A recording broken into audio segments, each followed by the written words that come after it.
Hey, Mike, let me ask you a question, man. Did you hmm have any previous coding experience before Solidity? Yeah, I've been working as a developer for about over 15 years.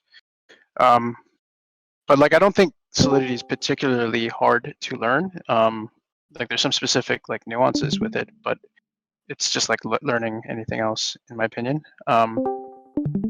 Like the language itself is fairly simple, and there's a lot of like stuff that you can't do in Solidity that adds complexity for other programming languages. Like um, in terms of like everything sort of runs single threaded, meaning like everything runs sequentially. There's no um, multiple processes running in parallel. And that like actually makes for coding to be a lot easier in Solidity. Like Solidity is like way easier than like some of the stuff that I've had to do in the past in terms of like just like being able to get your get like the full understanding of like what you're building and from that standpoint. Would you start programming? I mean, what language usually is best to learn before you start coding Solidity? You're breaking up a little there, Armed. So, what language would you You're full robot, dude. Yeah, I think your question was what language would you suggest to learn if besides Solidity? Yeah, yeah, Yeah, so like, and I'll get into this in a little bit, but like something that pairs really well with Solidity is JavaScript. I'm personally not a huge fan of the language, but like JavaScript is like you kind of have to write Java. You kind of have to know JavaScript in addition to Solidity generally, because like you're going to interact. You have to interact with your Solidity code using something, and generally that's going to be JavaScript because you're going to be writing code in a web browser that's going to interact with and send transactions send transactions to your smart contract. So it's like JavaScript's a good one, and the other primary language that's used in conjunction with, I guess there's two more. Python is another one that is commonly used as well. So there's like a couple like frameworks, testing frameworks that people use when they're writing Solidity code. Like in terms of testing frameworks, and Python's one, JavaScript's another. Another uh, another one that's like very popular is uh, what is it? Go. Go is another language, and I mean it's probably a little bit less used than JavaScript or Python in terms of like interaction with smart contracts, but it's another powerful language that's used in general. Okay, I yeah. think. I kind of went for Yeah, dude, you're still a robot. But all right, so I think we got a good showing here. I think we can probably get started. So let me just start by just telling everybody a little bit about myself. My name is Mike. I'm a software developer. I've spent the entirety of my career working in TradFi, a big financial services organization, doing software development. And yeah, I mean, I've done primarily like back-end development for like large monolithic systems. Um, I would say I spent most of my time being a Java developer and working with Oracle databases. So something that's fairly different than um, Solidity and blockchains. But yeah, I mean, I've kind of and I've been involved in the crypto space since 2013. Oh, Tip, did you start recording? Oh, awesome. Thanks. Appreciate it. Yeah, so I've been involved in the crypto space probably since like 2013, but like mostly just on the sidelines, shit posting on Twitter and stuff like that. But like I didn't really get my hands like really deep into building probably until like the August of 2021. That's when myself and a bunch of folks in this server met in the dots Discord, and like we just spent like weeks trying to solve these very cryptic puzzles that were put out by the project leads there. And yeah, we continued to hang out together after that sort of initial rush died down, and we formed an alpha group in the Dots Discord, which we eventually migrated over to this Discord here. That's what Base 64 is. It's a bunch of folks that were hanging out together in the Dots Discord, and yeah, so we've got an alpha group here as well, and some of us, a core group of us in Base 64, went and started the Lost SamuRise project, which a lot of the folks here have joined from as well. So that's just a little bit about me. And but yeah, like I really have only gotten my hands really dirty in like building on Ethereum since about that time last year in August, September timeframe. And it's just like a lot of it was just, you know, looking at contracts and trying to figure things out when, you know, we're trying to do some degen mint or something and, you know, see if things are safe. And just from there, you know, Delso, who a lot of you guys know here, we worked together to help launch his interactive flows art project. And since then, I've done a few other projects as well, besides Lost SamuRise, a couple other things for the Meta Citizen folks, and have a couple other things in flight now as well. But that's enough about me. Let me just. I really want to spend a lot of time talking about the Lost SamuRise contract and just like going through in detail, like, you know, why we built things the way we built it, and then like I'm open to sort of like talking about or doing what you guys are interested in seeing or understanding or talking about. But like just very briefly, I don't want to spend like too much time talking about stuff besides actual Solidity or like design of Solidity code, but I want to talk a little bit about the EVM. So the EVM, which is the Ethereum virtual machine. And basically, you can just think of it as a computer. It's a giant computer that's run in a distributed environment across all of the nodes that are supporting the network. And fundamentally, what the EVM is, and any computer is at its most base level, is it's a state machine. And what that means is it is capturing between the processing and the memory what the current state is of the system. And for Ethereum, this means what the state is of every single contract, every single account balance across the entire platform, block by block. So every single time a block changes, that is setting the new agreed state across the entire computer, so across the entire network.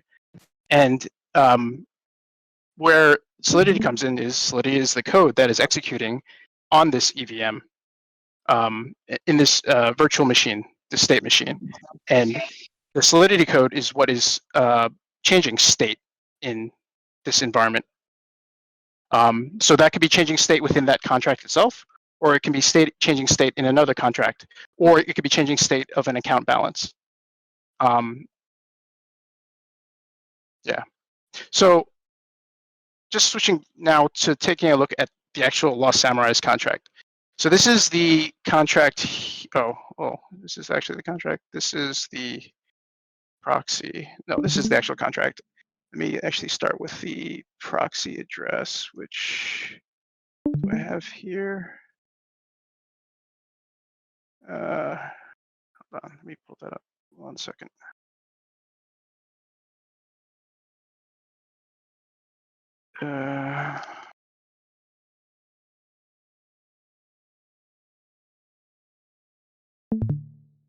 Okay, this is the address here.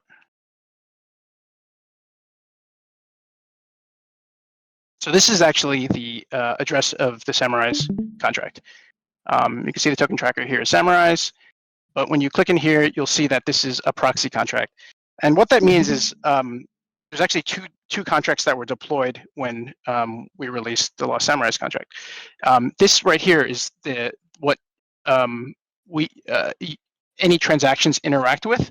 But if you actually look at the code here, it's not actually the Lost SamuRise code.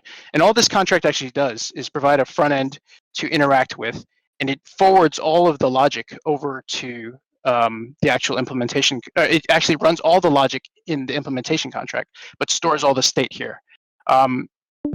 This isn't something you need to worry too much about in terms of like, this is just the mechanism by which you can do more updates to your contract without having to change the address. It allows for more flexibility. So that's why you see read as proxy here, write as proxy here. And as you can see here, these are actually the functions that you can perform in the contract. But if you read contract here, you won't see any of that stuff here in this code here. But you can click on this here, the ABI for implementation at here. This will take you to the actual implementation. So if you look into transactions here, there's actually no transaction on this besides the actual creation of this. So it uses this code here, this contract's code, in order to perform this logic, but it stores all the state in the other contract.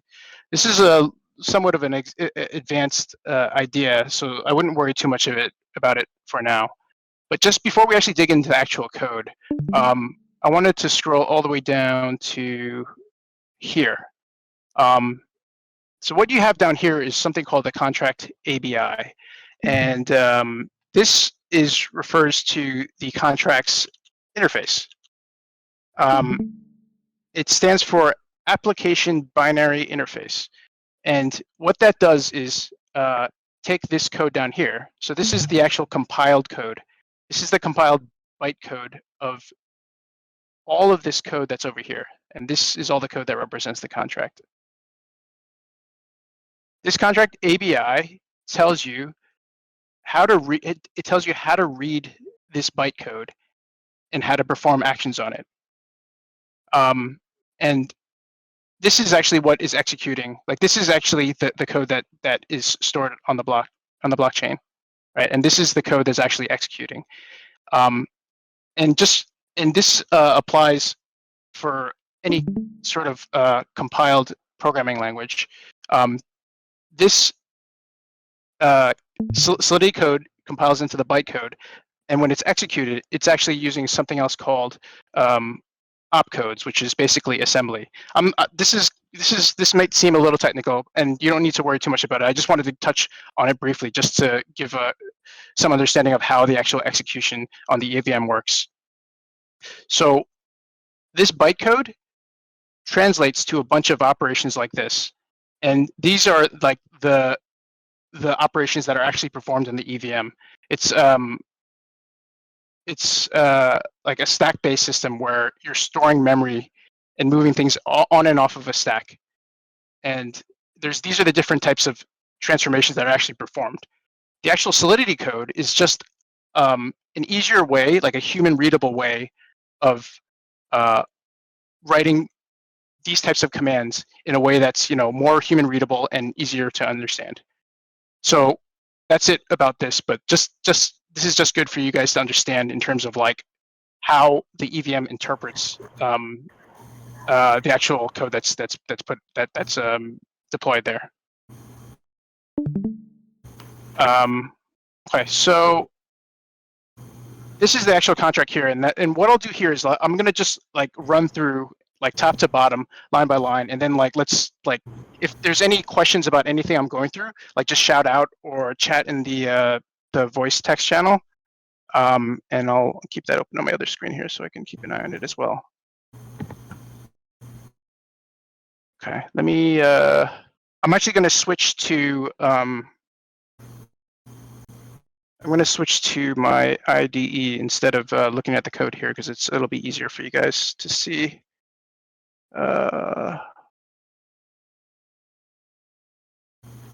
Change windows.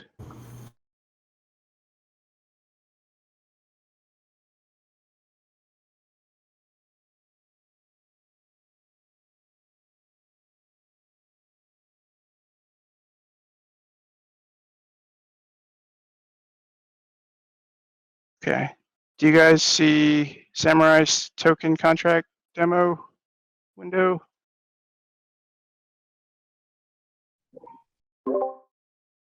Yeah. Okay.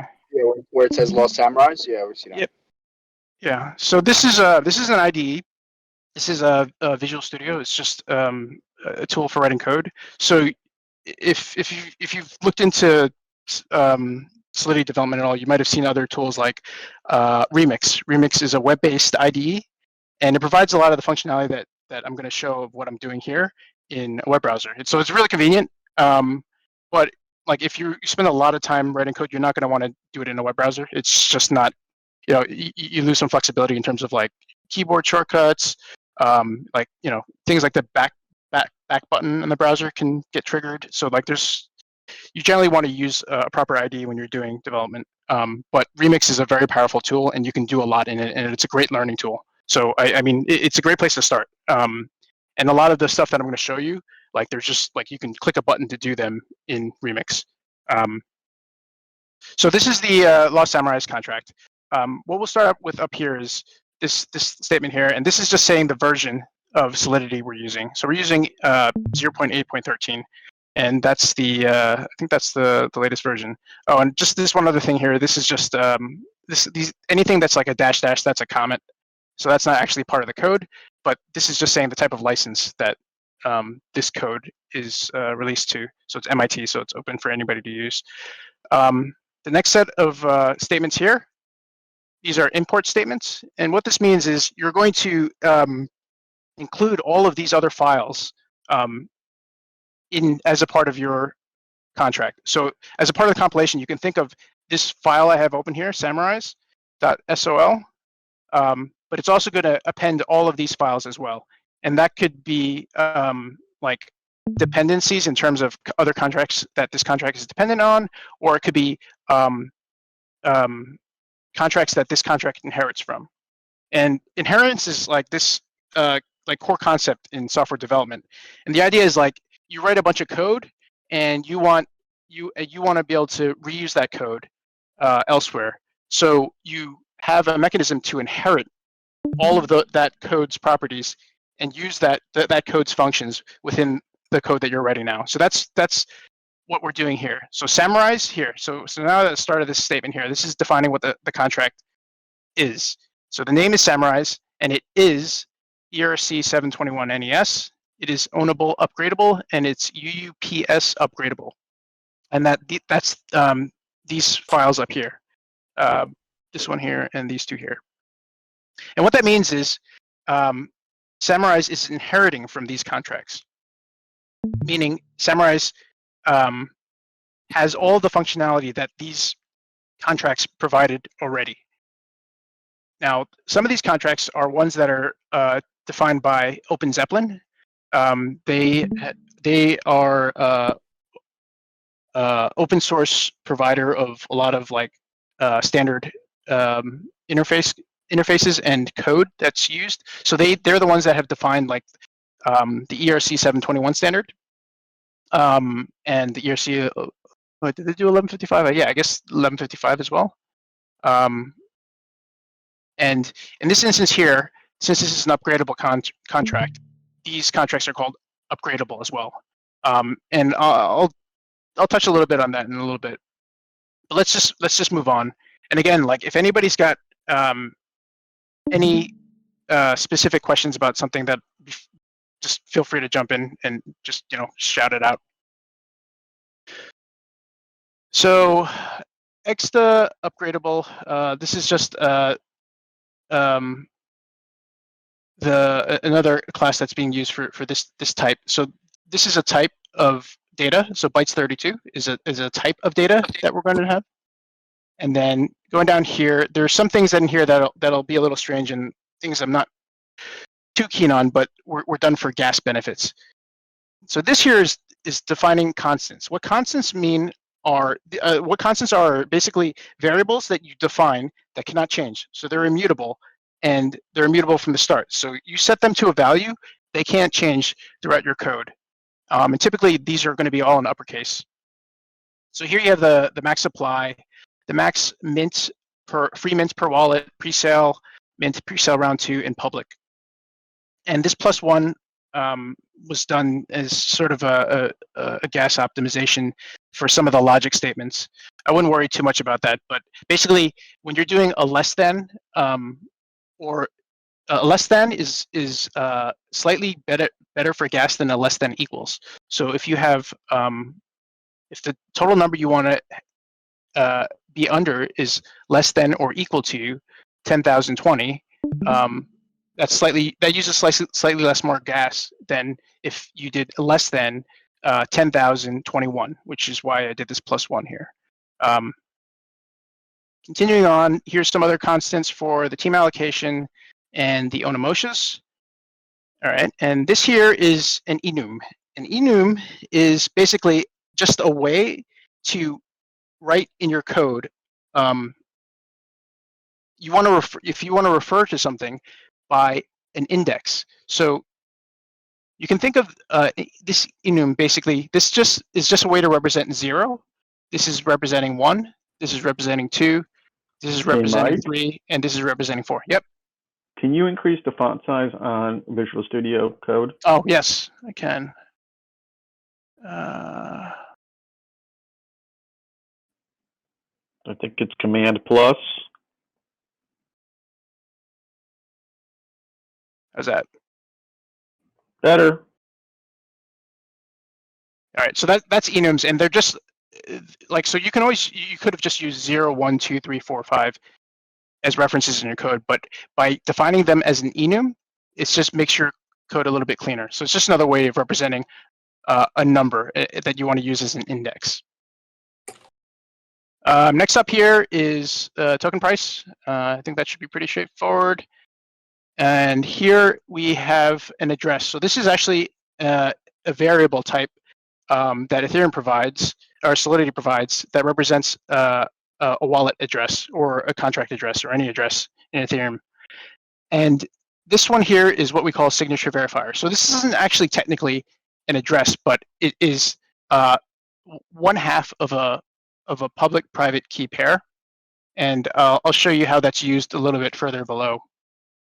This is used as a way to sign transactions so that they can only be performed when they're signed by something that controls the private key. So in this instance, for us, this was for our mint function, we limited it to transactions that were performed via our website for the mint. And this is just to prevent like botting or have more controls over like the ability to mint only from our website. Next up here is sales state, and you can see it's of type mint type, and this was the same thing as our enum. So this is the variable that we're using to store the actual state in, and these were the different types of state we could have. We could have inactive, where that's before the sale started, and then we had a free mint, a pre-sale mint, a pre-sale round 2 mint, and a public mint that we actually never got to. Next up here is the sale state. Oh, sorry, that was the sales state already. Next up here is the provenance hash, and this was used to store a hash of all of the metadata in of the NFTs. So this was done to show that we didn't like change the order of any of the NFTs after they were minted. And what we did was we stored this provenance hash as a transaction in the contract, and if you go back in Etherscan's history, you should be able to see it there. And if you were to run that same hash function across all the metadata, I mean, our metadata is now changed because of the fact that our metadata is dynamic, but you should have been able to generate this hash manually just to prove that, we didn't change the order of it. So it's just a mechanism to ensure that, a dev team isn't changing the order and putting rares in a certain spot because that's where they minted or anything like that. Next up, we have a map. And a map is basically, you can think of it as, it's a data structure basically, and it stores as a key bytes 32, which is just a data type, and bool. Bool is Boolean, and that just means true or false. And the name of this map is called used hashes. So this allows you to do something like store all of the hashes that were generated and and just store them here so that you can check later to see if a hash was used. And these are the hashes that were used for the signature verifier. So I'll come back to this in a second, and it'll probably make a little bit more sense. Next up here, these are some more maps, and this is to track the number of mints that took place for each given wallet. And this is so that we had an upper limit of how many could be minted, defined here. These maps here keep track of who's minted what in each one of these different mint types, so the different phases of mint. And we check against that to make sure that, I think it was only one free mint per wallet. So every single time somebody mints, it's stored in here, and it's checked here as well the next time. So somebody couldn't call that mint function, the free mint function again, and get another one because it would check against this one to see that that person's already minted. Next up here is the base token URI. So the base token URI is basically just where the metadata is stored. So that's that's the URL of where all of the metadata for the NFTs are actually sitting. So for us, that's sitting on somewhere on SamuRise.xyz. That's where we host our metadata. In other cases, you'll see that this is generally hosted on IPFS. And this is just the variable that stores that. So this part here, this initialize function is typically for a normal contract that's not upgradable. You would see something instead called a constructor. And a constructor, or in this case, an initialize function, is what runs when you deploy the contract. So basically, when the contract is first initialized, when it's first deployed, this is the code that's going to run. Basically, this is the only code that runs on deployment. All the other code only runs when a transaction is called against this contract or another contract calls this contract. So this is code that runs on deployment. And all that's happening here is when you have an upgradable contract, you have to have an initialize function instead of a constructor because it can only run once. And this initialize variable just double checks that. So if you do an upgrade to an existing upgradable contract, it checks this and says, oh, okay, well, I can't run this initialize function again because it's already been run, and it just skips it. In a constructor, if this were a constructor, every single time you deploy that contract, this equivalent methods would run. And the other things in here, these are just some initialization things that take place. So the ownable upgradable, UUPS upgradable, and stuff in ERC 721 NES are called to initialize those contracts. Oh, and I didn't actually mention what these ownable upgradable. So UUPS upgradable is another contract that is what allows this one to be upgradable. So that has a bunch of code in it that supports the upgradability of this contract when you deploy it. Ownable allows you to specify specific functions that can be called only by the owner of the contract. ERC 721 NES is our implementation of ERC 721, and I'll go into that in a little bit.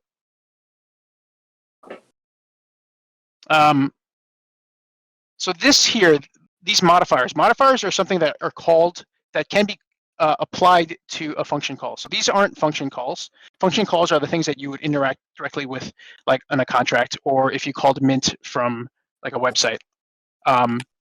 Modifiers are just like additional checks that you can add to a given function.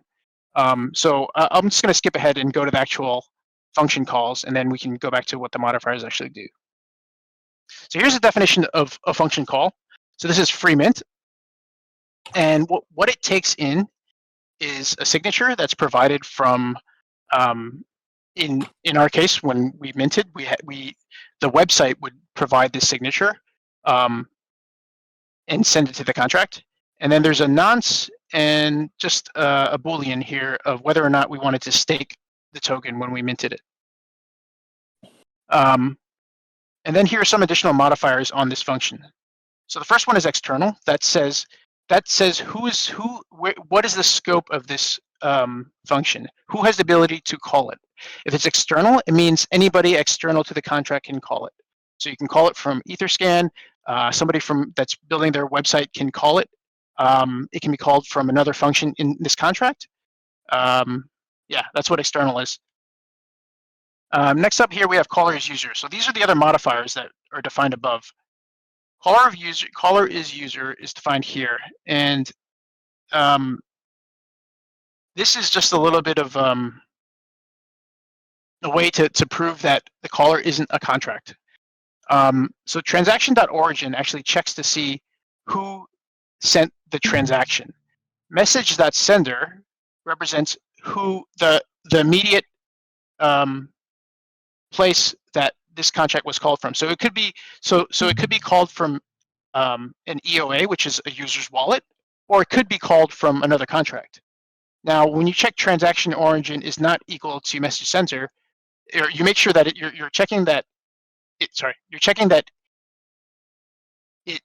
if it doesn't equal that, we're going to revert. And this is just a little error message that's going to pop up.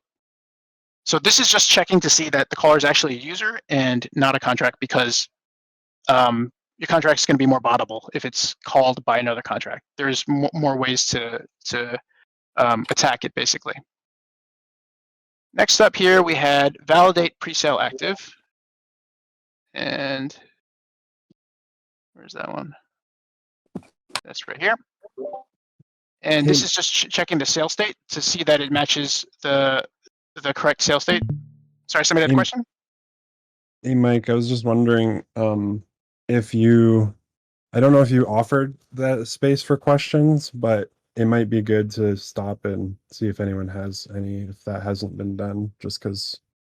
Yeah, sure. So if anybody's got any questions, like throw them into voice text and just like stop me. But yeah, I think maybe I'll just stop right here just in case anybody has been just holding their tongue, not wanting to interrupt.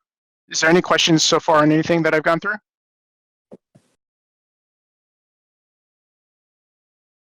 Okay, yeah, and just feel free to just hop in whenever. Like I really want this to be interactive, and you know, if you guys have any questions about anything, or if anything's unclear, just like shout it out, or chat it in the voice text channel if you don't want to speak. Presale active checks to see if the sale state is in the correct state, and number minted under allocation. So here, we're passing in the number minted of the sender. So again, this is one of these maps that we created up here. And we're checking against that map. This here is the syntax. When you put it in brackets here, it's going to call this map with this key and get the value that was returned. So message sender is the wallet that's calling this mint function. And it's going to check number free minted, and number free minted maps from address to the number that's minted. Now, when you first initialize a variable, it always starts at 0. So that's going to be 0 the first time. And that will return true so that this can continue. And then this number minted under max allocation also takes in an allowance. So that's that constant variable that we mentioned above earlier. And after that, it calls the SamuRise mint function. So this is like the same mint function that's called for all of these different mints. So there's free mint, presale mint round 2, and public mint. And they all call this SamuRise mint function. So let's go down to the SamuRise mint function. And some of the same variables are being passed to this function as well. So here, we're taking that signature that was passed in. So this is the signed hash from the website that is ensuring that only transactions that are coming from the website will be allowed. And this is the check here that actually validates that. So what we're doing here is we're hashing a few things here. And hashing just means we're going to take this data and then we're going to stick it through some algorithm to spit out a string of characters and numbers. And that, if you pass in the same things into that hash function, it'll always spit out the same string. So what we're doing is we're hashing the message sender, which is the user's wallet, the nonce, which was passed in. The nonce just represents it's just a number that represents the number of transactions that a given wallet has. And we pass this in just to make sure that we have a unique transaction and it's not a transaction that was sent before. And that way you can prevent a signature from being reused a second time. And we also pass in mint type because we have different mint types. We have public mint, pre-sale mint, round 2, and free mint. And all of those different things have to produce unique hashes. Otherwise, if we call the free mint, that if you don't have that as a part of the hash, somebody could use that same hash and try to call the public mint function, for instance, or the pre-sale mint function, for instance. And then next up here, we're taking the signature and comparing and then recovering the public key of this hash and comparing it to the signature verifier. So this is a basic principle of cryptography and modern cryptography, like this idea of a public-private key pair. So something that's signed with a private key is verifiable with a public key. So you can always prove that somebody has the private key of something if you have their public key. You can always check to see that it's actually signed by the person that says they signed it. And that's what we're doing here, right?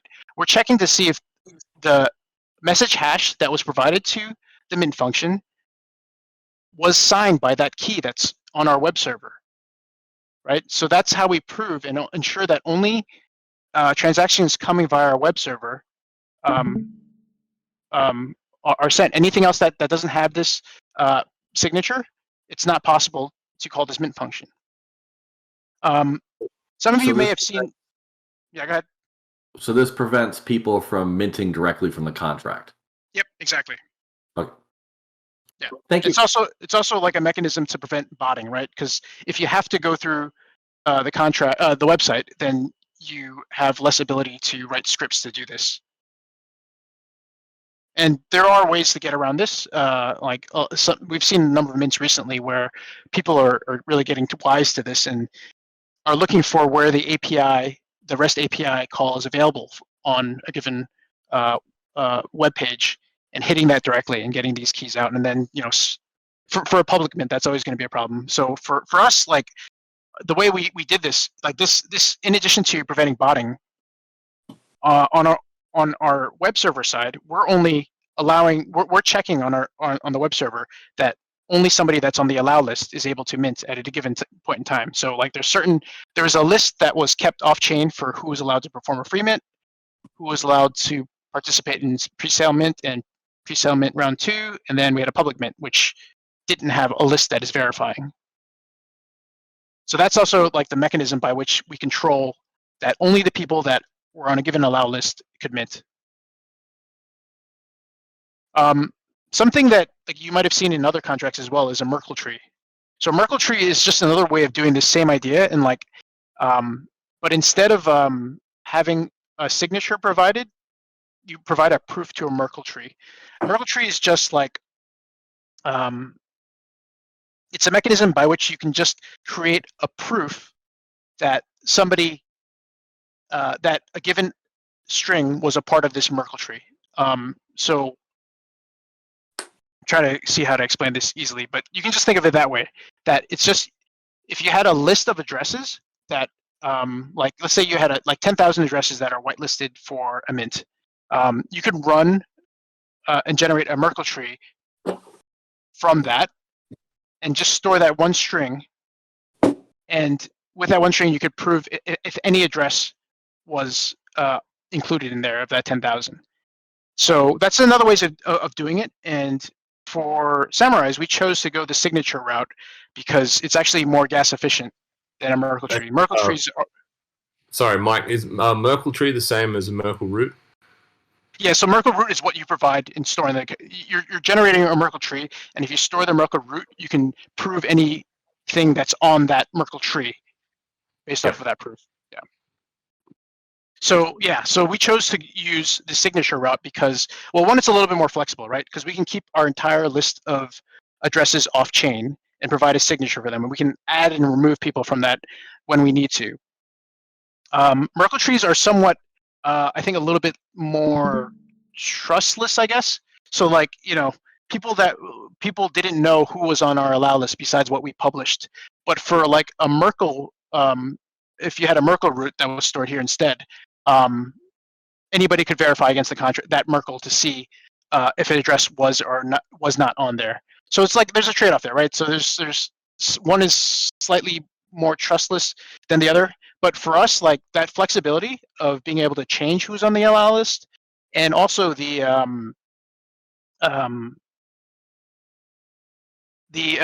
gas savings as well. So there's a slight gas savings, and we're very, very conscious about gas savings for this contract. And just that little bit of a difference. So like I think a Merkle tree is more efficient if you have less than something like 1,500, or I don't remember what the number is, but it's less than 1,000. Less than 1,000, I think. A Merkle tree is actually more efficient gas-wise, but if you get above that, using a message hash instead is going to be more efficient. If Yep. you're using a Merkle tree, can't just anybody use that input code? And No. So it's so you specific wallet address, right? so with a Merkle tree, like each address would submit a proof for their wallet, and that would only match the wallet of the sender. So you verify that proof against that wallet with that Merkle root that's stored in the contract. Gotcha. Thanks. Yeah. So to that same point, like if you wanted to change any of the addresses, you'd have to perform a new transaction and store a new Merkle root in your contract. So this is another benefit as well of like the signature. But again, like there's a trade-off there, right?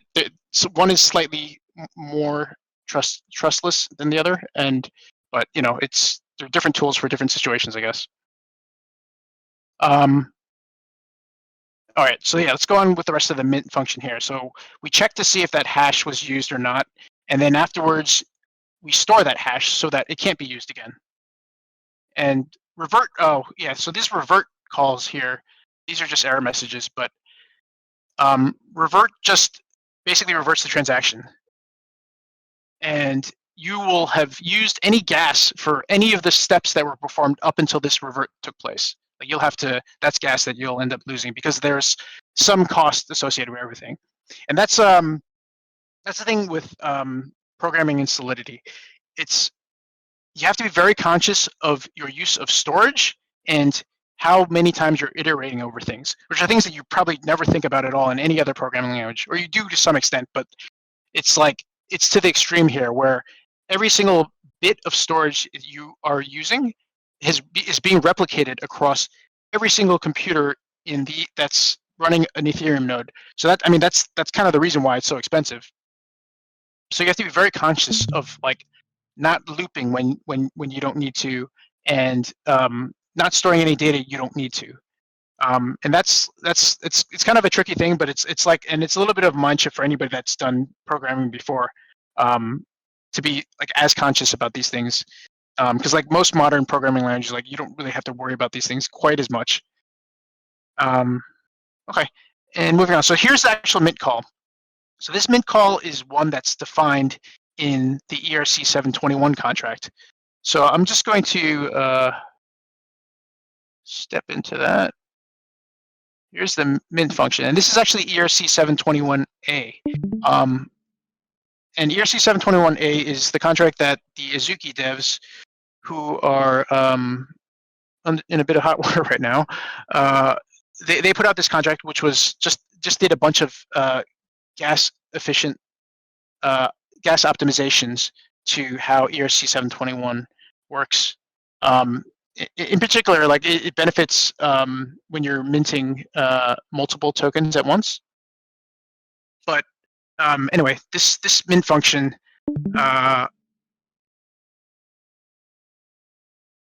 does a bunch of tracking of what token is being minted. And the where is the actual transfer? Yeah, the where's the storage of it? Ownerships. Yeah. So here, yeah. So here it's storing the actual in the map of ownerships within the ERC 721A contract. It's storing the address too, and that's who is the person that minted. So effectively, when you think of like a token being minted, you think of it going into your wallet, but it's not actually going into your wallet. It's just an entry in this contract. The token doesn't actually, there's nothing physically going into your wallet. It's just an entry in this map, in this contract here. And that's what actually it means to mint to your wallet. It means you're updating the balance in this contract that says who owns a given token.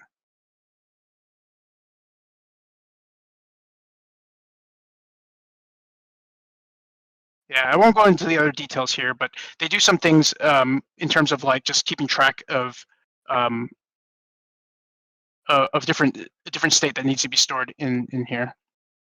Okay, and next up here in this mint function is how we handled staking.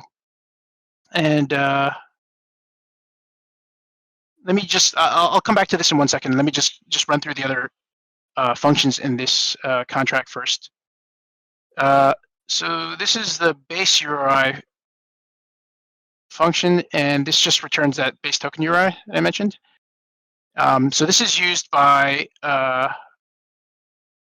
this would be used by like OpenSea to get the base URI.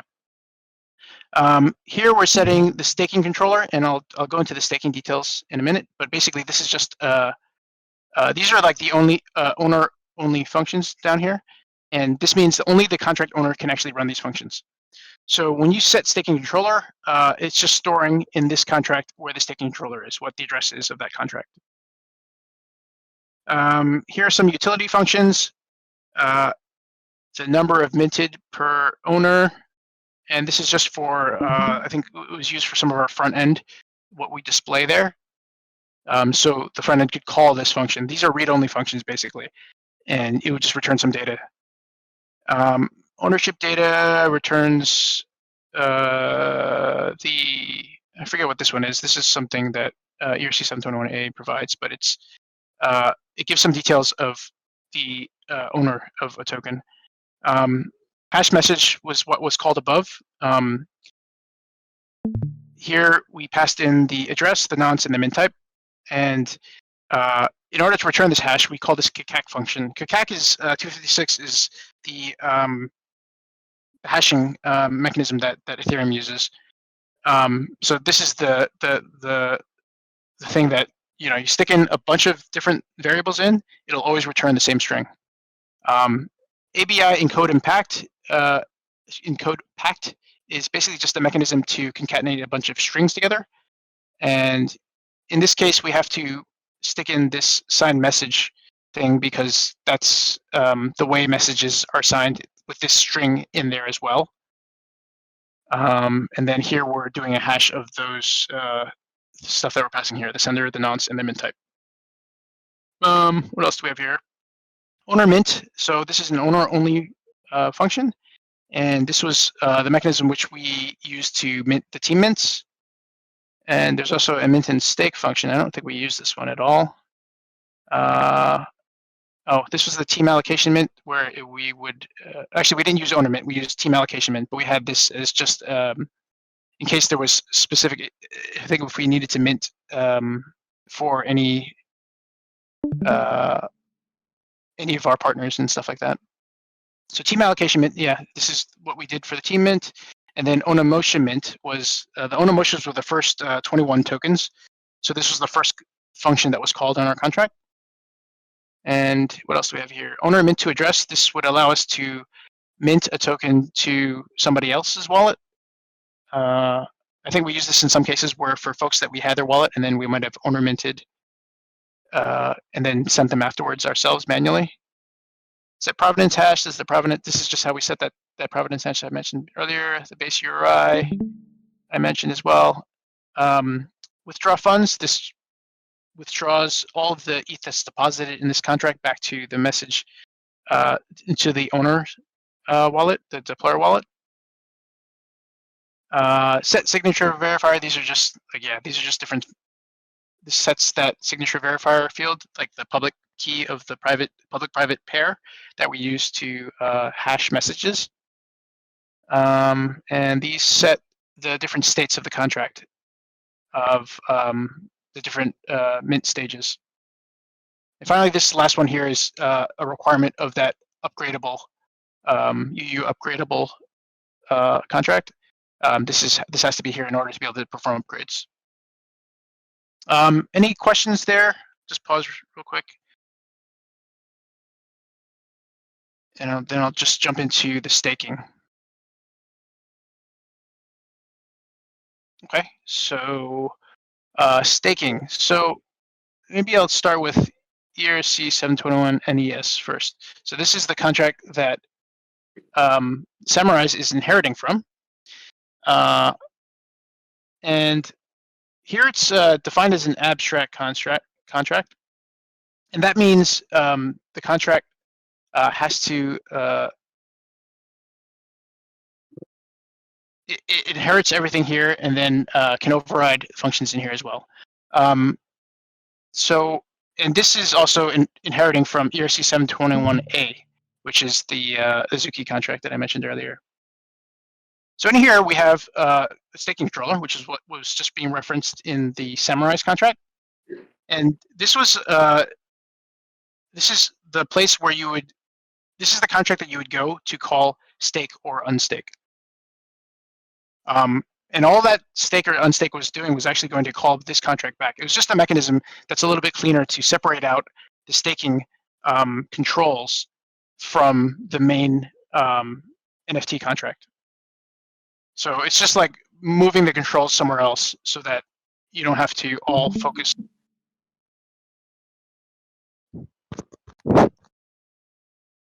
Okay.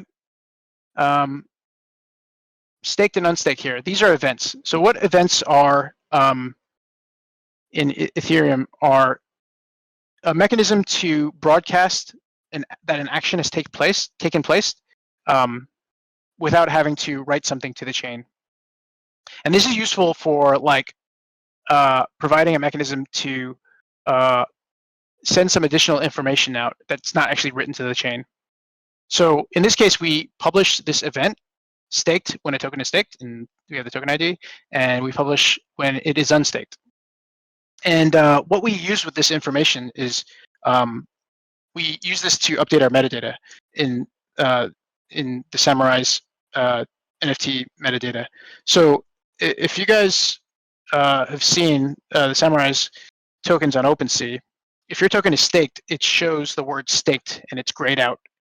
And that's so that it's very clear for anyone that's trying to purchase a token that they know that one's staked and it can't be purchased. And because of the fact that OpenSea hasn't fixed an obvious bug in their code to prevent a token that's not transferable from being purchased. So what we do with this event is we have a separate event listener that's waiting for these events, and when something is staked, then we know to update the metadata for that token. And if it's unstaked, we know to update that metadata for that token to show that it's not staked anymore. Next here we have the mapping of token ID and its state of whether it's staked or not. So that's just storing for every single token ID whether it is staked or not staked. Here we're storing the staking controller. It's just a mechanism to set this staking controller that I just mentioned. And then here's an accessor method that's that's run to see whether or not a given token is staked. So this is what you could call from the contract if you wanted to check if your token is staked. And this can also be called from the website to check to see if your token is staked. Now here we have two additional calls, stake and unstake. And I probably haven't talked about all the other modifiers here. The public is says that a given function is public for anybody to call. So that's kind of similar to what I described earlier for external, but public, I believe, is a little bit more efficient for gas use if it's called within another contract. External uses more gas, but it's more efficient to be called like externally, completely externally. I don't remember the exact details, but public and external you can kind of think of as being interchangeable to some extent. Internal as a modifier means that a given function can only be called within this contract and contracts that inherit from this. So you can't call this _stake function from Etherscan. You can't call it directly. You can't call it from a website. It has to be called from within this contract or any contracts that inherit from it. So I can call this stake function from SamuRise if I wanted to, because it's internal. And here's just an error check to see if a given token is staked, that you can't stake. It's already staked, you can't stake it. And then we just set the map value to true to mark that one as staked. Unstaked is the same idea, except the opposite. We're setting it to false. And this is a callback function that's called from the staking controller. So when we call this function here, we check to see that the person that called it is the staking controller. So message sender, in this case, because it's called from another contract, is going to be another contract. And we're checking to see only calls that are made from the other contract. It's possible to run this from. And here, then we can call stake token ID.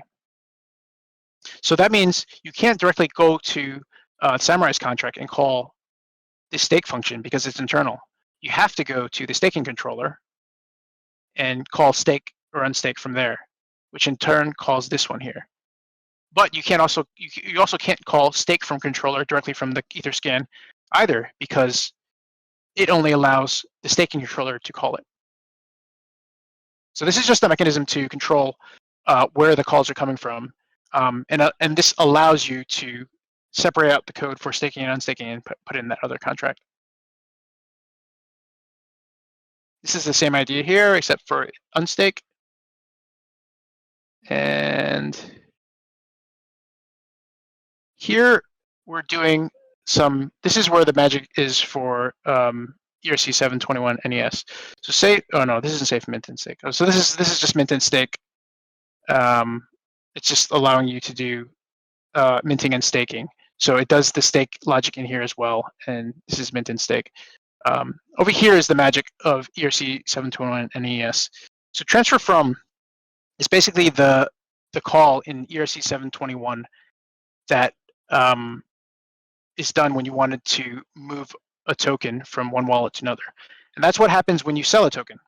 So you sell a token, OpenSea takes its royalty, and then it transfers the token from your wallet to the person that purchased the wallet. And then it sends you the money, as if you're the seller, that the buyer was paying. So what we've done in ERC 721 NES is we've disabled the ability to transfer if the token is staked. So it's really simple, like the concept and the change here. And what we've done here is we've basically overridden this function that's a part of 721A, so that we check to see if a token is staked. And if it's staked, you can't transfer it. And if it's not staked, then you can. And it just calls the original transfer method in 721A. And there's just a couple of different implementations in the original one. So safe transfer just does an additional check. What does the safe transfer do? I don't remember actually. Let's see. Oops.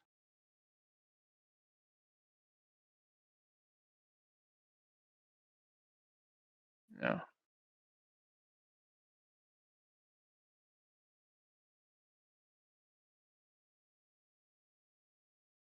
Safe transfer.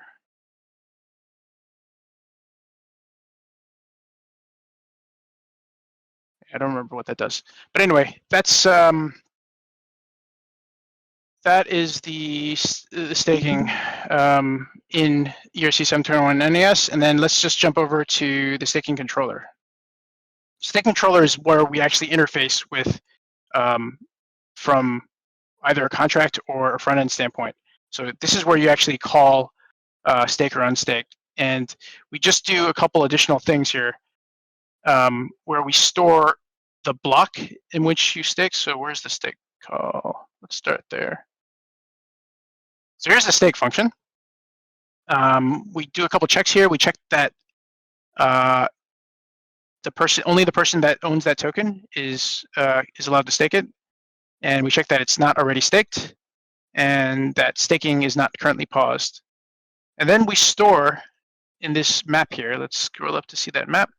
This is a map of uint 256 to uint 256, and this stores the block number in which token staking started. So what we're storing is the block number, and the block number is just a number associated with the block in which the transaction took place. So we store that, and then we call stake from controller. And this was stake from controller that was in the 721 NES contract. So that actually locks down transferability in that contract. But in this contract, it stores what block we actually started staking.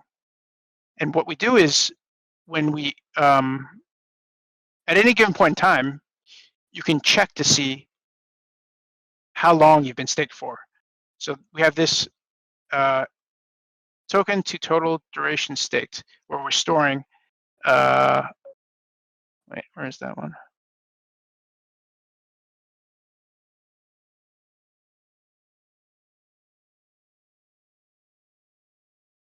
Oh, okay, yeah. So when you unstake, we store the duration that we've staked thus far into this token to total duration stake. So let's go to unstake.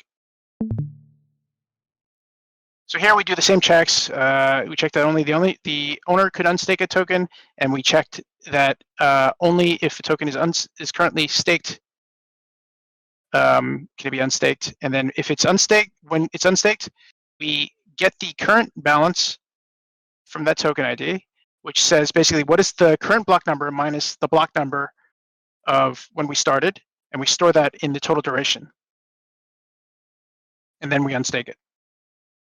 And then at any given point in time, we can get the cumulative duration staked, which gets the current balance of the token ID and adds it to the duration that it has already been staked. And that's how we calculate, how long a token's been staked. It's fairly straightforward, I think. But yeah, any questions on this? So the next thing I want to talk about, yeah, go ahead. Why store block number versus transaction number? Well, you don't actually have transaction hash, or like trends. Do you mean transaction hash or? Yeah. Sorry, transaction. Yeah, so you don't actually have transaction hash within. You can't actually access transaction hashes from a contract because it hasn't happened yet. Okay. Yeah. So you have block number or you have block time, which is a representation of time. Thank you.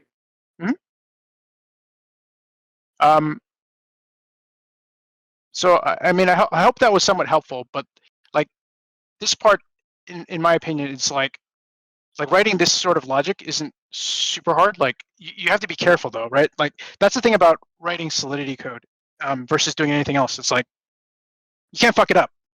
Like you fuck it up, like there's money at risk, and you need to be just very, very thorough in your testing of it. And that's kind of like a core principle of like doing any sort of development is you need to have proper testing and repeatable automated testing for it. So like the contract itself, like writing this is fine. Like it's not very complicated logic. I mean, some of this might seem difficult just because you don't understand you don't recognize some of these like variable names and things like that. But the actual logic itself isn't super complicated. What's like hard is just making sure that it's bulletproof, because that's one thing that's something you don't have the liberty of being able to fix things after the fact like you do in most other software development practices. Like if you just launch the website, you fuck something up, you can just go and fix it, right?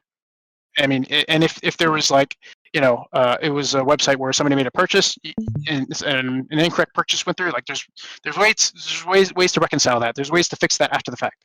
But if you have a contract that's receiving money and you somehow fuck that up, there's not necessarily a lot you can do to fix that after the fact, right? That's just the nature of blockchains. That's the nature of crypto. So the most important thing that you need to do is have proper testing. So, Could you go back to that free mint function for a second? Huh? What are the parens before and after SamuRise mint and number free minted? SamuRise mint. There's a paren. That one and the one below. Is that like execute this in series or something like that? Oh no! I mean, this is just the function logic is within these two. So like these are all modifiers. Open and close. Yeah. Oh, there we go. Okay, the top's the function. Sorry. Yeah, Okay. it's a little bit like it's weird because this is like the way they want code to be formatted, but I find it kind of hard to read. So like you can think of the function as that looks more easy to read, right? Yeah, I wasn't catching the Yeah. top. Thank you. Yeah, and then these are the modifiers on the function that execute prior to it. Oh, one other thing for the modifiers I didn't mention. So like this code runs when a modifier is here, like this code runs, and then this code this represents the rest of the code that is in that function. It's just some weird syntax thing they do. Wait, one more time. What was that? So when a modifier runs, so like caller is user, what that does is when you have a function, when you call this function, it goes to caller is user, and then it runs this logic, and then this logic says that the rest of the code in the function runs next. So if you wanted to, you could change the order of this potentially and do this here instead, and this modifier would then run this code after the code in the function. So this just says when this modifier runs, before or after the existing block of code. Like that's what this thing tells you. Gotcha. Yeah. Okay.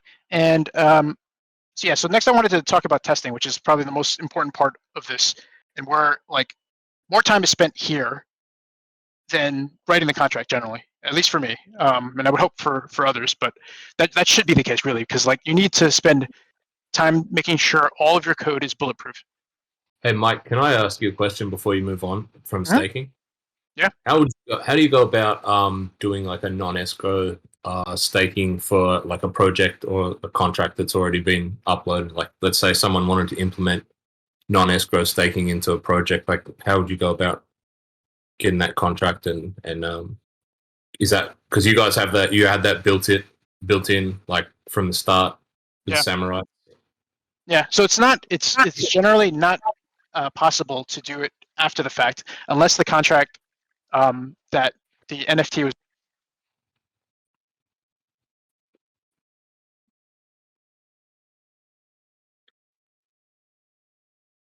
Hello? Sorry. Hey, You back? you lose me there for a second? Yeah. Sorry, Yeah. my headset just cut out. Yeah, it's generally not possible unless the contract that was deployed was upgradable. And that's just, yeah, so there's not much that can be done after the fact unless the contract is upgradable. Yeah, that's the only way it's possible. Okay. Yeah. So here is test. So I mentioned earlier there's like different frameworks that you can use for testing and just developing your code. And this is kind of a weird thing with Solidity. Like you have to, it's not just Solidity you need to know. You need to be able to write some code that interacts with that Solidity. Oh, with the smart contract.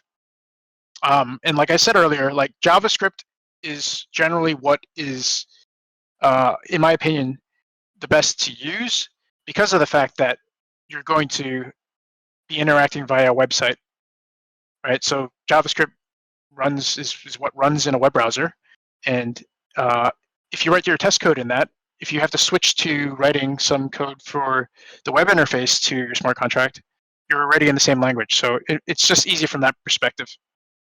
And like I've spent more time in my professional career writing Python code than I have JavaScript code, and I'm not a fan of JavaScript in general.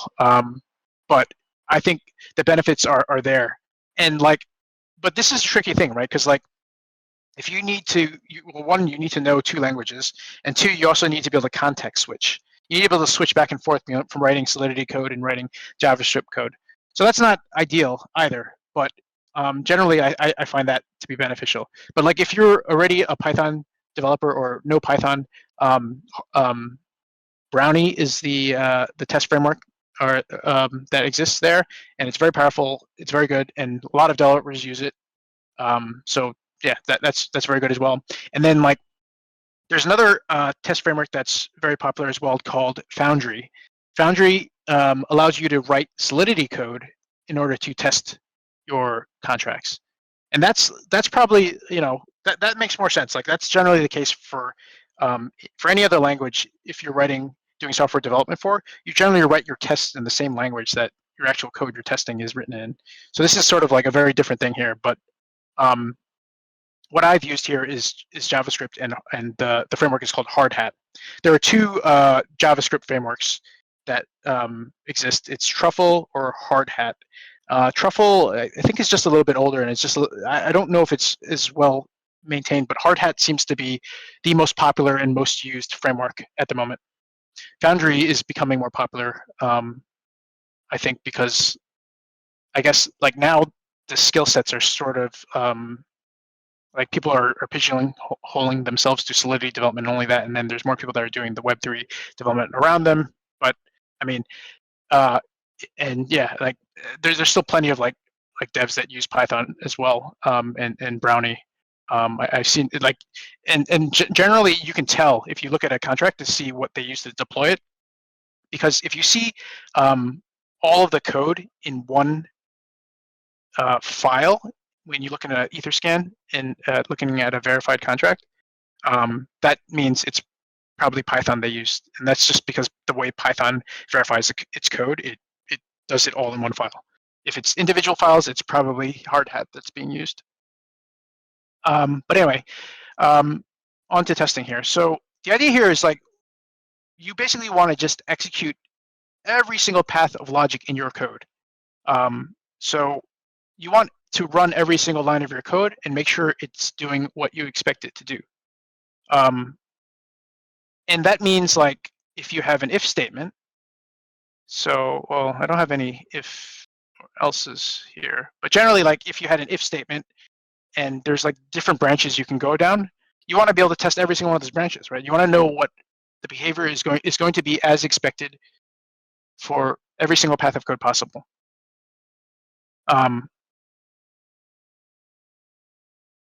Now, for any sort of test framework, the same sort of fundamental breakdown applies.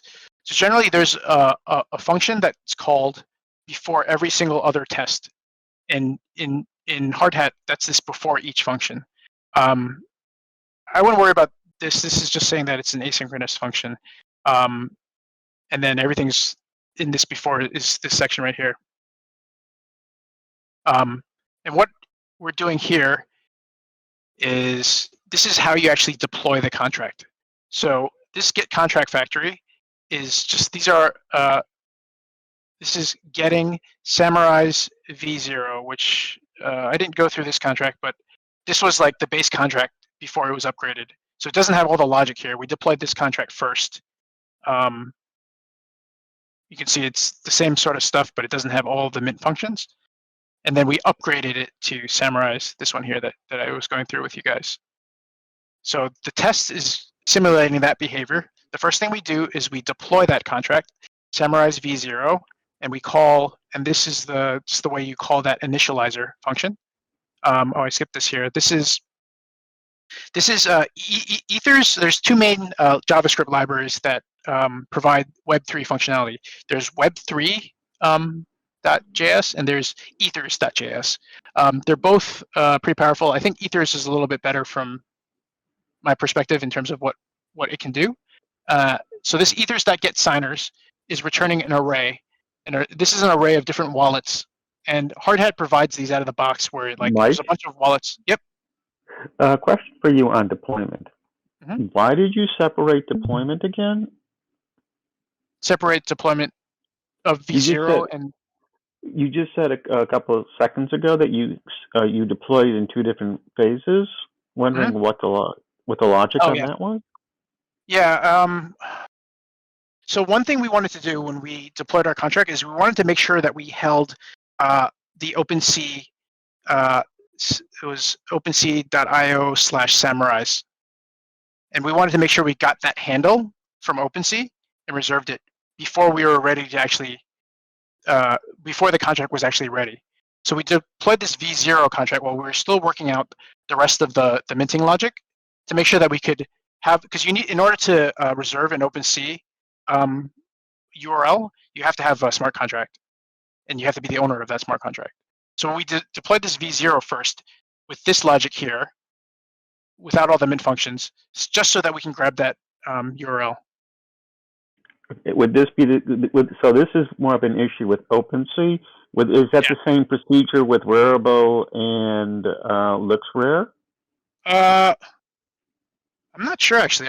We haven't set up our profiles or whatever in anywhere besides OpenSea. We actually probably got to go back and do that at some point. But at least for like OpenSea, like this is a real problem, right? Because people knew our mint was coming, so they would scammers could go out and try to grab that URL before us, and then put up a fake contract, put up a copy of our NFTs or whatever, and try to sell them, right, and scam people out of money as a fake collection. So it was important to us that we grab the name that we wanted. Okay, thank you. Yeah, no worries. So so this is deploying that V0, and this is just the syntax that you use to deploy that. And this Hardhat token V0 is now the object that represents the contract. So you can call things on that, but we don't do much with V0 besides use it to upgrade to the SamuRise contract, which is the one that I showed you with all the logic in it. And then that's storing that into a variable we called Hardhat token, and that's the token that's just represents the SamuRise contract. So after it is deployed, we set some variables on it. So this is the signature verifier that I mentioned earlier. So this is setting the public key on that contract, and then here we're going to deploy the staking controller contract, the other contract. We deploy that here, and then we set the staking controller on the SamuRise contract. So we take the address of the staking controller we just deployed and we set it there. Now this is basically the wiring of our contracts that needs to be done before we can do any testing. So before every single test runs, all this code is like we redeploy both of those contracts and we set the staking controller in the SamuRise contract. Okay, and then let's get into our tests. So what is this? Calling initialize on token contract a second time fails. So like I mentioned, you can only call initialize once, and we have a little variable in there to check that. And this expect statement here is just a way that you use in your tests to validate that the state of things are as expected. So this is the actual call against the SamuRise contract of initialize. So we're just trying to call it again, see what happens. So we expect that when we call this, it's going to be reverted with. So this is just like they make this function defined in a way so that it's very readable. So we expect it to be reverted with, and this is the error message. Contract has already been initialized. So that's one test. That's all that test does. It just validates that one thing is working as expected. Next up, we test the hashing of the method, the hash method. So we basically just this is again how it's useful to do this in JavaScript, right? So this is the actual JavaScript for doing the hashing of that message, and this is exactly what I was able to just hand over to Nuri, who was working on the website, to actually call on his side, right? So this is actually the same code that's going to be running from the web server. So again, like that's why I find JavaScript very useful to use here. And here we just check that the local hash that we're using. So this is like the JavaScript function to perform that same hash functionality that we're doing in the contract, matches the hash message from the contract. And we're just expect this hash to equal the hash that we ran in JavaScript. Again, like each test is just trying to test that one thing and make sure that it's doing that one thing correctly. Okay, and what are we doing here? Can transfer ownership, and new owner can do owner functions. So this was important because, like, after we deployed this contract, we had to transfer ownership from the deployer wallet, which is just basically a hot wallet, and we had to transfer it to a multi-sig because it's going to have all the funds that we raised as a part of our mint. We don't want to have that in the control of a single hot wallet. So what we were doing was we were transferring ownership from the owner. So this is running as owner by default. So these were these addresses. So the first one's owner, and then address 1 and 2, 3, or whatever. These are just test wallets that are there. So we're transferring ownership. By default, this is running on the owner's wallet if you don't specify anything there. And then transfer ownership to the address wallet, and then we check to see that the owner is the wallet we just transferred it to. And then we connect, and this time we're calling it from address 1.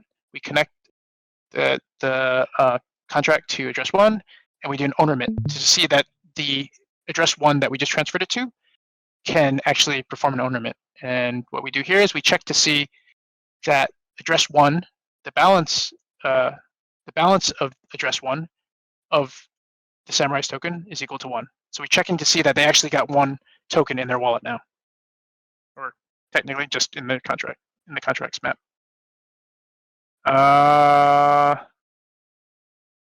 Here we're just checking that we set the provenance hash and it's equal to that. So some of this seems like pedantic to test, and like, oh, well, of course that's going to work, right? It was a very simple function. Like, what was set provenance hash?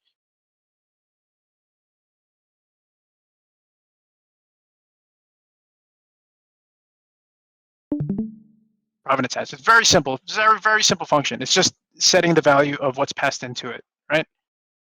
But a simple typo there could have like screwed that up, right? So it's still important to test something like that, even as basic as that. You want to test that just to make sure that it's doing what it, because you always uncover things, and that's the thing with like programming is like nobody writes the correct code the first time. Like there's going to be for any code you write, no matter how long is it, there's going to be tons of bugs. That's just always the case. Doesn't matter like how long you've been programming, and there's like there's no like equivalent of Jay-Z where you just like go in and do it once and drop the mic. It's like you have to test it, like, and that's just the rule. Like nobody just does it right the first time. Yeah, and just going on, like this is I don't want to just drill into each one of these because it's just more of the same, but just testing that every single bit of functionality there is actually as it behaves, as you expect it to behave. And like here, and this is just the command in Hardhat to run your tests, but just this is the kind of like effort that's required in order to be confident. And it's like, and this is because of the fact that it's so critical that you get it right, right? If you screw something up here, yes, this contract's upgradable. So there's actually some mechanism by which you can recover potentially, but it could still be very expensive to recover. So upgradable contract means that you can change some of the logic in your code. You can change like the details in your functions. There's some specific restrictions that I won't go into, but generally you can change the logic in your code. But in order to change data that's stored, that's very expensive. And that's the thing that, because storage is so expensive, if you have a bunch of data stored there, in order to change it, you have to spend the same amount of gas that it took to store that to change it. So like, if there was like something that was incorrect for a 10,000 NFT collection, you'd be spending a tremendous amount of money to fix that after the fact. If you had something had to be fixed on every single token. So like whenever, like these are the kind of things you need to consider when you're testing to ensure that you don't get things like that wrong up front. But like, yeah, so this is basically just running through each test one by one and just validating that it's doing what is expected. Okay, so let's stop here again for just to see if anybody else has any other questions or anything. Hey, Mike, Can I when you ask a coding, structural question? Yeah, sure. You're doing imports from Open Zeppelin, right? Mhm. And my question to that, in that scope, is early days in Python, we would not do imports for whole modules. We would only import the functions that we needed to keep the code base really simple and tight. But now the logic in Python is to import the whole module. It seems like you're doing the same thing here with Open Zeppelin. For saving on gas, would it be better to only import the functions that you need in Open Zeppelin, or is it just the way people are? That's just the normal way to do it. Yeah, I mean, you can't import just a specific function from a contract. It has to be the entire contract. It's not possible to import just a function from a contract. Okay, I thought you could. I thought there were ways to import only parts of it, but okay. Thank you.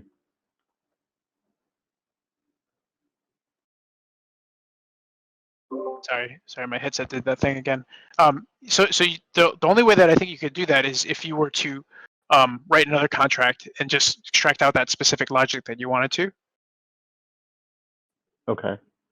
And there are like libraries that have specific logic. Like there's a way you can write code, like instead of having a contract, you can have a library that just has functions in it. It's just another way, like instead of actually having a contract, you call something a library, and then there's just functions in it. Okay. And then on the cost side of it again with Open Zeppelin, what is it? Let me step back one more. When you tested this on Remix, or how did you test this? On which testnet? Sorry, my headset broke up there. What was the question about testnet? What testnet did I test this on? Yeah, which testnet did you test it on? Rinkeby. Rinkeby. Okay, so does Rinkeby put out the gas estimates similar to the mainnet, or is it close but not really exact? So when you're looking at gas, so let's see.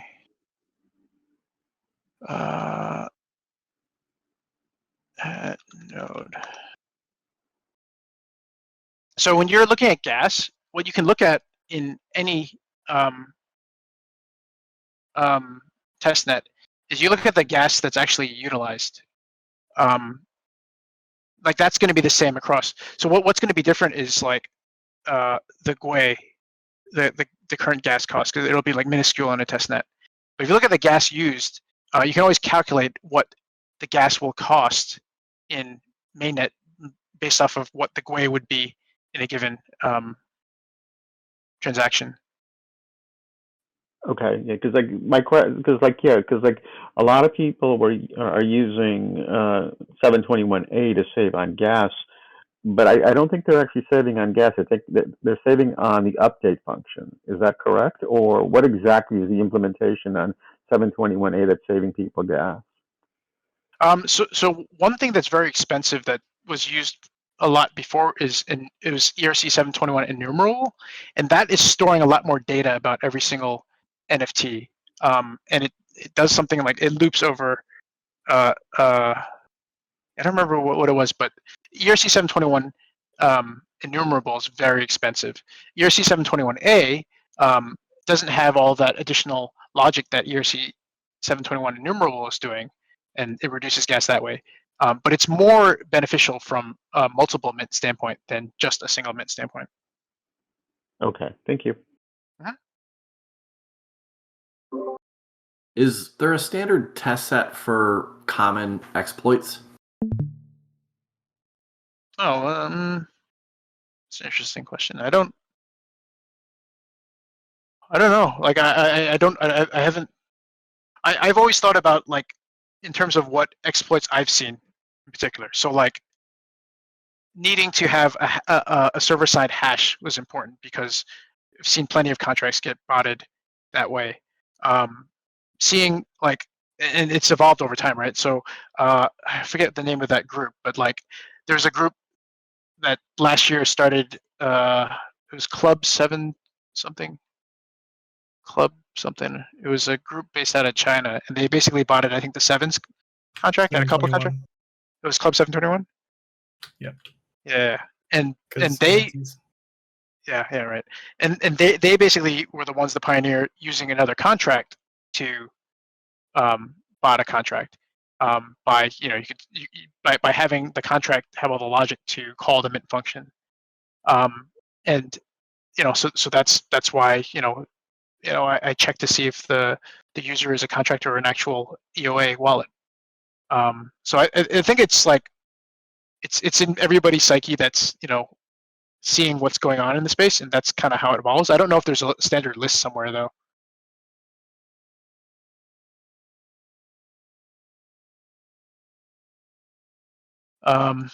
The other question, since sorry to interrupt. Yeah. The other question you mentioned during your intro was with Dots. You were working on as a group trying to figure out if the contracts were flawed.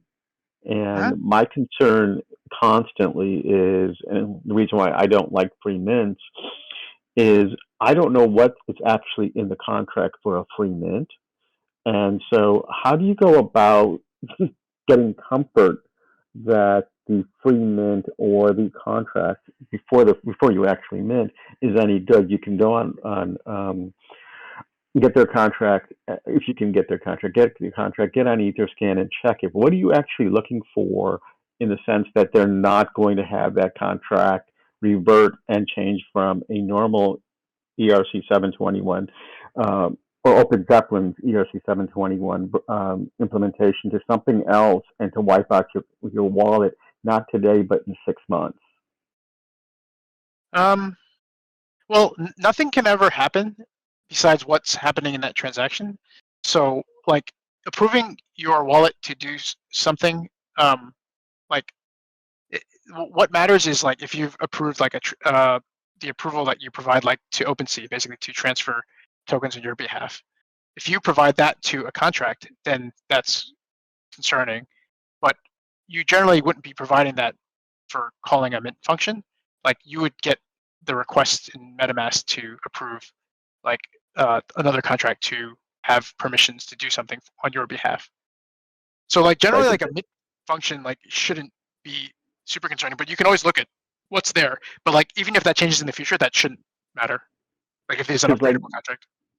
But the thing is, with any function, right, you can add more code to the function, and OpenSea would not recognize the difference between the two. It would only see the top line of the function call, correct? Sorry, you said OpenSea. Do you mean MetaMask or? No. Well, OpenSea is the one that when you use MetaMask, you're getting permission to OpenSea, right? That's set for all, and then from set for all, within whatever the next whatever the next transaction you're going to approve, OpenSea will execute that on your behalf. So within that little logic there, someone can add another piece of code to say not only set for all for that particular contract, but for the whole wallet. Because when I'm looking at scams that are happening, where people go into the Discords and they give you a link, and people click the link and then they wipe out the wallet, there's got to be something there that the scammer is using to map out the other pieces of the approval process, and that's what I'm trying to figure out. How do I look for what they're trying to do so I don't get caught? Yeah, I mean, generally it's either doing like the scammers are doing direct transfers from your wallet to somewhere else, or like you're signing the transfer of your token to their wallet, and you just have to watch out for what the actual transaction is that you're signing in MetaMask.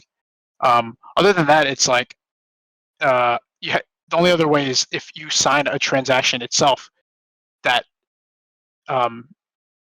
does that. But like now MetaMask like gives a very blatant warning when you're like so there's signing that you do when you're just like logging in like to OpenSea, and that anything that's like that, that's not nefarious, but there's a different type of signing that you can do where you're pre-signing a transaction that does the other thing of a transfer. That could be done, but like OpenSea gives you a big warning for that now. Okay, thank you.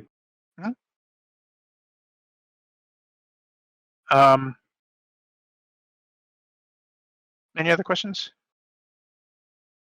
forget what I was about to do here. Oh, but incidentally, this was I just started a node locally. So what I ran the Hardhat command, and these are the wallets that are generated by Hardhat. It's, interestingly enough, if you actually go to look at any of these in mainnet, so this is the public and private key you'll see here.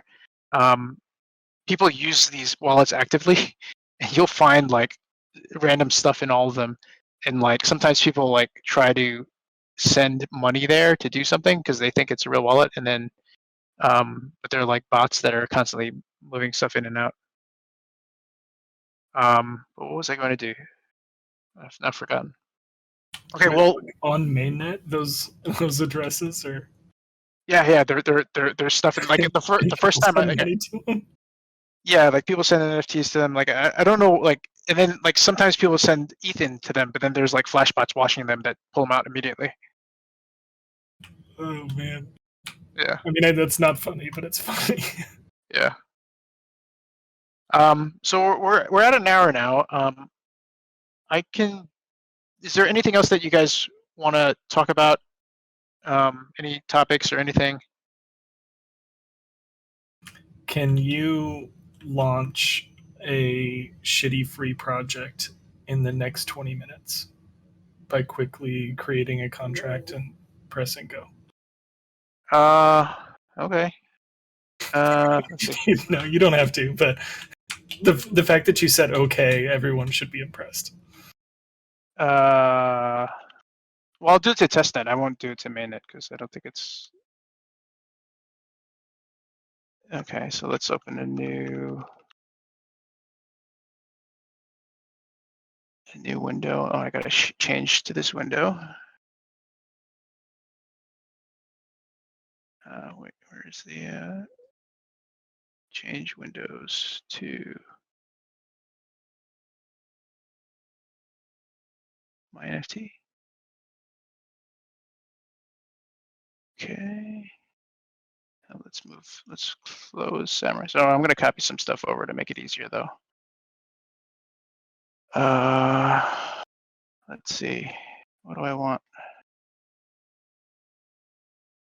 So this is a new project, clean project here, and I'm just gonna copy some stuff over from another project. These are my secrets, and they're not secrets that I have any mainnet cache in. So if I open it by accident, don't feel lucky, because there's nothing there. You can take my Rinkeby ETH if you really want it. So this is just some config files I'm just copying over. So these are like, I won't drill into these details, but these are just the different packages I had, the NPM packages I had installed. This is, I forget what goes in here. This is NPM as well. And then this is the Hardhat configuration. So I've got Infura set up here. So you need Infura to do any deployments, or otherwise you have to run your own node. This imports the secrets JSON where I store my private keys, and then this are the different packages. Some of this doesn't need to be in here, actually. Oh, yeah, these are all the Hardhat packages in here. Do you really need? Sorry, Mike. Do you really need Infura, or can you use Alchemy? I mean, I thought you could do this all with Alchemy's keys also. Oh yeah, you can use Alchemy as well. I like to use Infura. I've not played around too much with Alchemy. Okay, thank you. So let's do contracts. Is it contracts? And yeah, let's do a test too. Let's do the whole thing. Test. No, tests. And we'll do scripts. So let's start with the contract.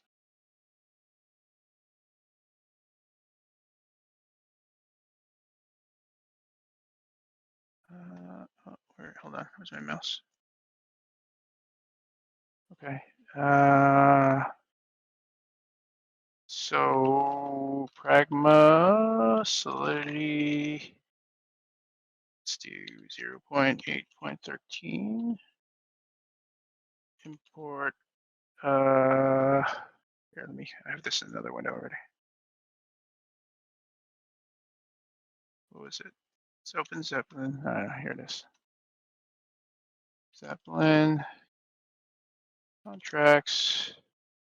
Token. ERC 721. ERC 721.sol. So this time we're not going to use 721A. We'll use the original thing. Oh wait, and then we need to.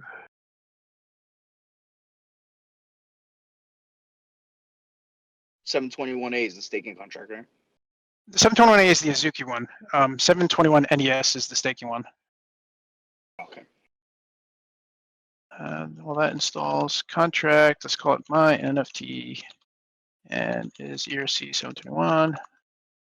And what do we need to do? So this isn't going to be an upgradable contract. This is going to be a regular one. So like I mentioned earlier, we have a constructor instead. Constructor. There we go. So this is the function that calls when it's deployed, and the modifier is going to be is this like this? I think that's what it is. Why is it not found? Right, open Zeppelin contracts. Let me Google this real quick.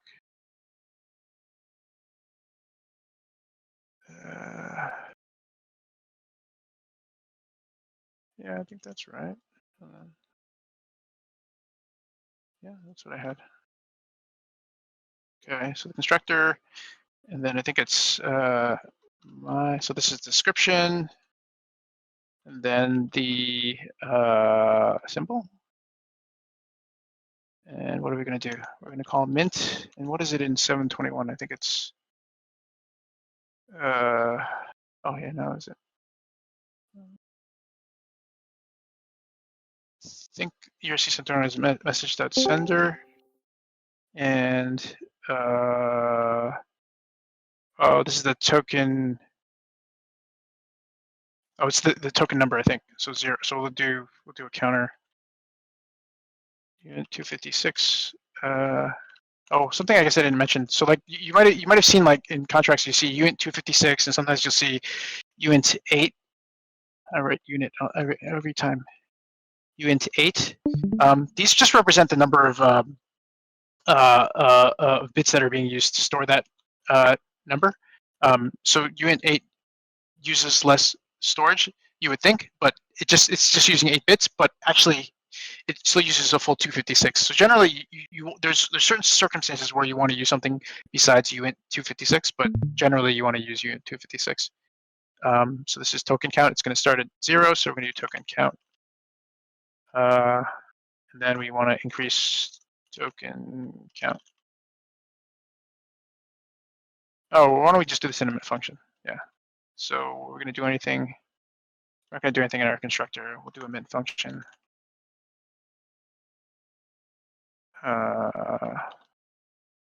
Make it public, and the mint function is going to mint a single token.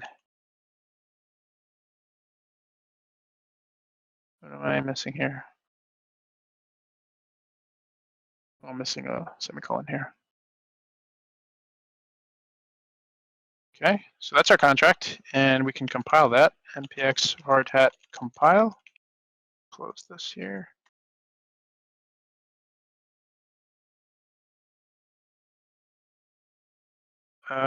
Cool.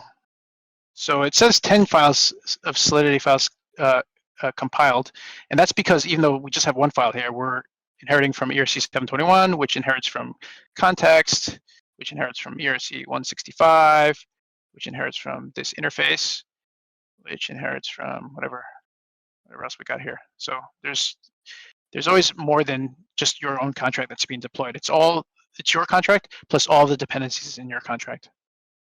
Okay, let's do a test, and I can definitely not write this from scratch. Let me copy this over.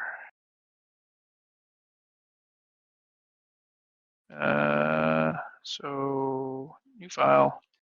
Whoops. Where am I typing? Test.js. And here we're going to import from Hardhat. And then let's take from the other contract. This and the before each, and we're going to do my NFT equals await ethers dot get contract factory my NFT. Gonna match the spelling, and I'm going to deploy it. My NFT dot deploy.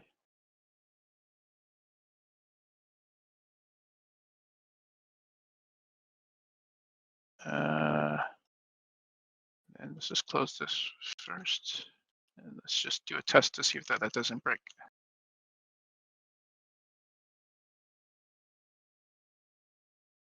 So again, this before each thing is just going to run before every single test we do. And then let's, where did my other SamuRise window go?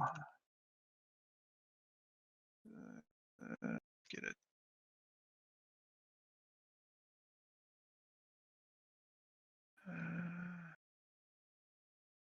My main test.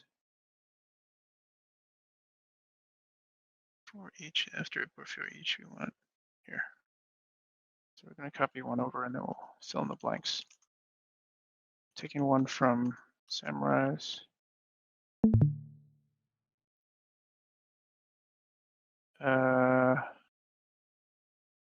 Test minting updates owner wallets balance.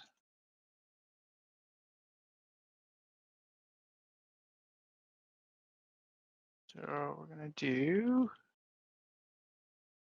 my NFT dot await. Await is just a thing because when you're calling stuff in, these are all asynchronous calls, meaning that they would run in parallel if you just executed them. So the await just makes it run sequentially so that it waits for that statement to complete first before doing the next one. So it's just a JavaScript thing. So what are we calling mint? Is it? And then what do we expect? Afterwards, my NFT dot is it owner of. So we expect this to mint. It's going to start from token 0 when you don't have to write equals 0 here because it always starts at 0. So it's going to mint token 0 to the wallet of the person that sent the transaction. So we want to check in our test that the owner of token 0 0 dot 2 dot equal oh wait, I don't have the my wallets. Do I have that here? Yeah, I didn't do that in my before statement. I need to do that here. So this statement here will give me the those test wallets. So I'm going to do equal to owner.address. What are the chances that works?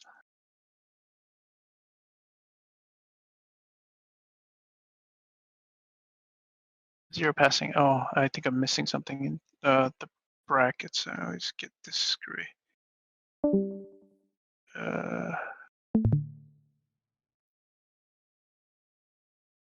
Oh, describe? Wait, why did that not run the test?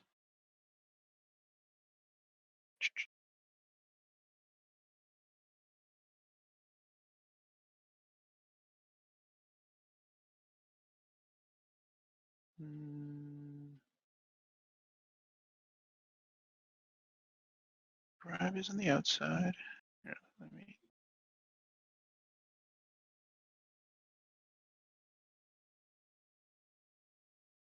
Describe is here, and then before each,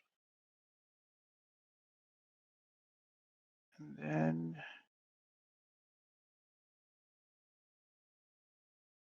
oh, I need to do another describe here. That's why. My tests.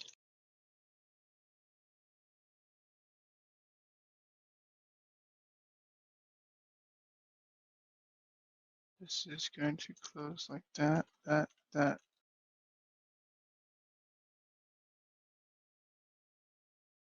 that right? Let's see. No, it still didn't run the test. Hmm.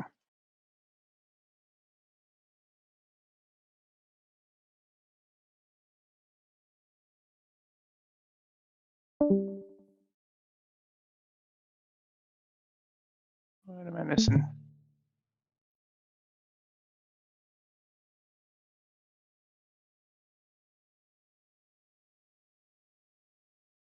Here, let's just make sure this works first. So we'll just do that in our deploy, in our before each. We know the before each is running, so.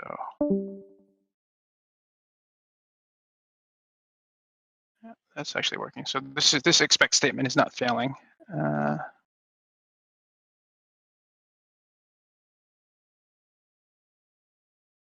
Okay. Something's wrong with my braces here.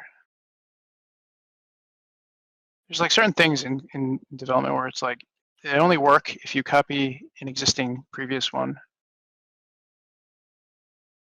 Should we just do that? Describe token contract function. Before each, this looks like it matches to me.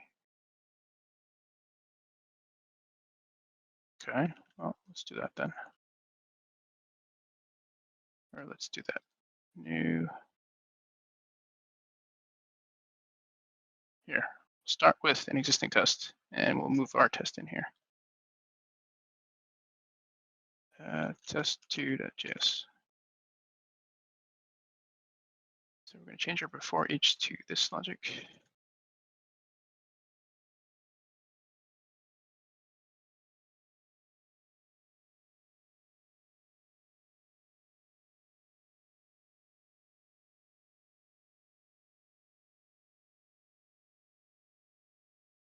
And we don't care about this one, and then we'll just do this logic here. And we'll delete everything after here.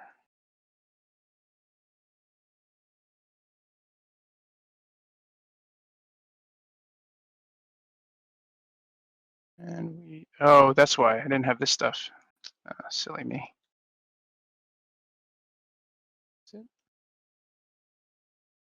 Oh, actually, that shouldn't have mattered. All right, let's run this now.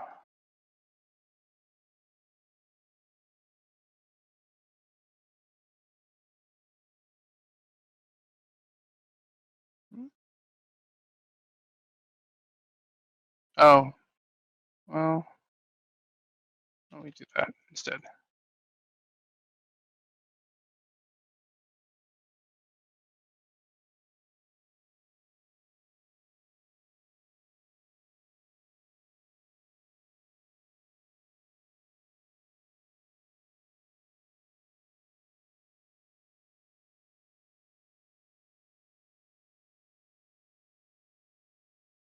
There we go. Now it's actually running. So, I mean, I didn't rename this function here, but it's running that code.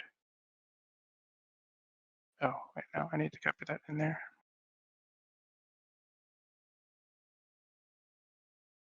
So, tests, testament function works correctly and populates wallet with token. Yeah, so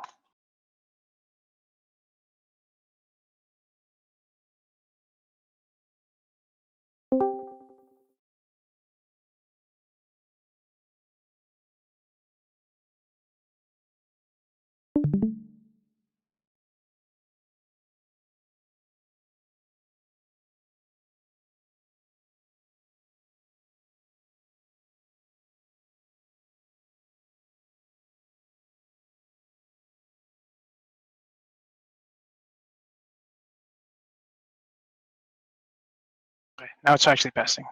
So there was just the await statement was in the wrong place. I still don't know what happened, what was wrong with that one in terms of the format, but this is now we've tested our code, it's good. We can deploy it, right? So let's write a script to actually deploy this to another environment. Did I create a scripts directory? I did. This directory? Oh, what is this?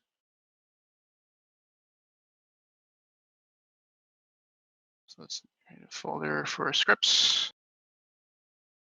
And basically what we want to do to actually deploy is to do the same thing we're doing here, except we want to use the wallet from our secrets instead.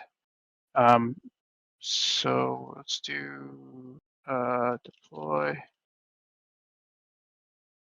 Let me cheat again and grab some details from the other contract, the other place.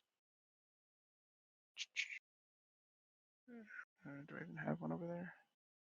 Oh yeah. So I want this. Let's see. Let's grab this here. This is just the cruft to actually get this thing to run. And we want that. So this is the main function that we're going to call. And we're going to do deployer equals await ethers dot get signers. So this is the same call that we do at the other place, but we're only going to get one wallet this time. And instead, since we're going to deploy to Rinkeby, we're going to specify the environment we're using, and it's going to use the private key that's defined in this file here, and it's going to use Rinkeby for that. And this private key is what's stored in my secrets.json, which is just the private key of the hot wallet that I want to use. And that wallet is funded with some Rinkeby ETH already. Okay, so we that, and then we want to do the same thing that we did in here, basically. We want to do this. So we do that. Maybe we should add some logging here.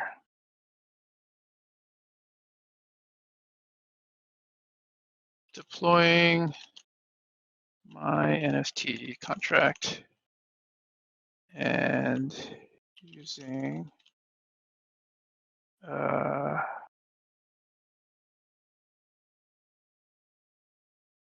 Hardhat address. And what else?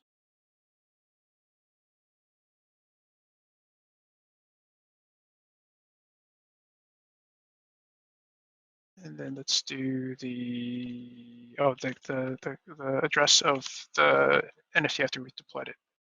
The NFT contract contract deploy contract address.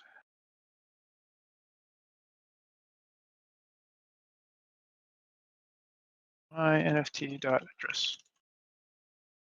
Is that all we need to do? I think so. So now how do we actually run this? So this is the command run deploy.js, and we're going to run this network Rinkeby. So we are running this script using Hardhat, and it's going to execute the script on the network that I specified here. And since I specified Rinkeby here, it's going to use the configuration defined in this Hardhat config file to utilize the private key defined here. So I could have had like a list of them, but I only provided one private key. So it's just going to use that one wallet, and that's the deployer one. And it's going to use this Rinkeby. So I've got an Infura project set up already. You can register for an Infura project on Infura.io. They give you a free account based off of the number of queries you do. And there's it's a bunch of like places that can do tutorials on just doing this front to back. But I just wanted to just bang this out so you guys can see it happen. So let's see if this actually works though.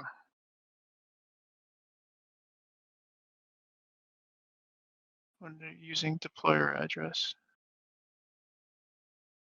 I don't know why that didn't work, but it gave us a contract address though. Let's see if this actually is an address. So you need to go to testnet. Oh, I don't share my browser, but I'll do it in a second. Let me see if testnet rankb rankb etherscan.io. And there we are. Oh, let me switch screens. Oops. Actually, before I do that, let me do one more thing so that we can actually see the contract there, because right now the contract is going to be unverified. Deploy.js.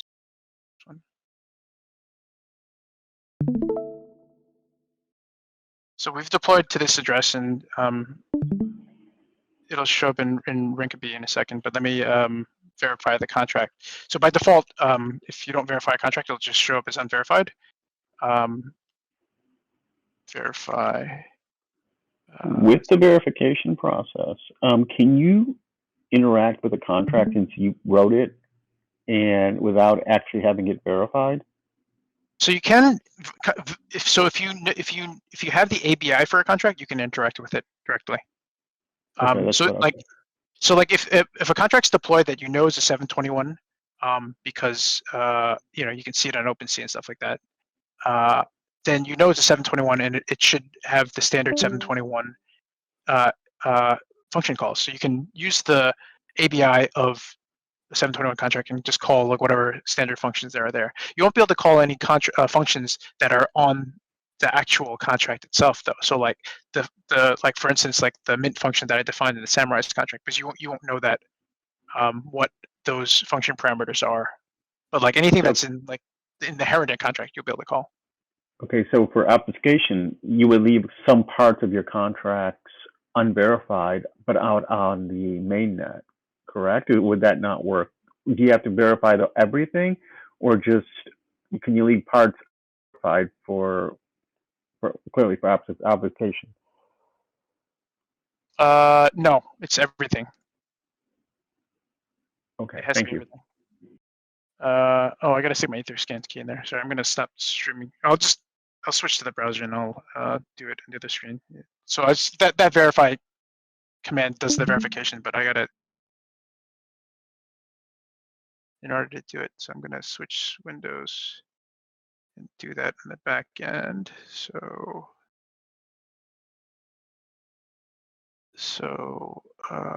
this is the contract here that we've deployed now.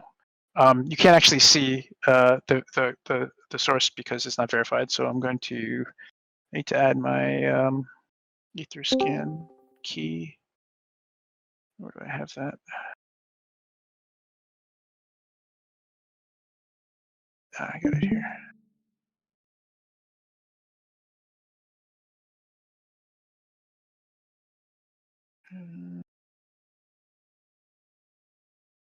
Do I have that other config stuff in there?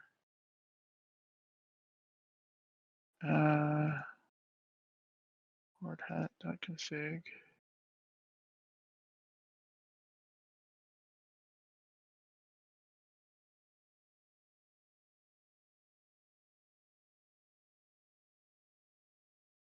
Yeah, key not defined. I need to add it up here. Key.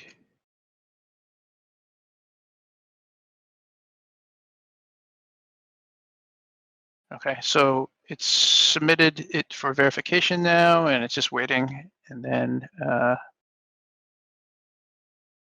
this can be a little kludgy.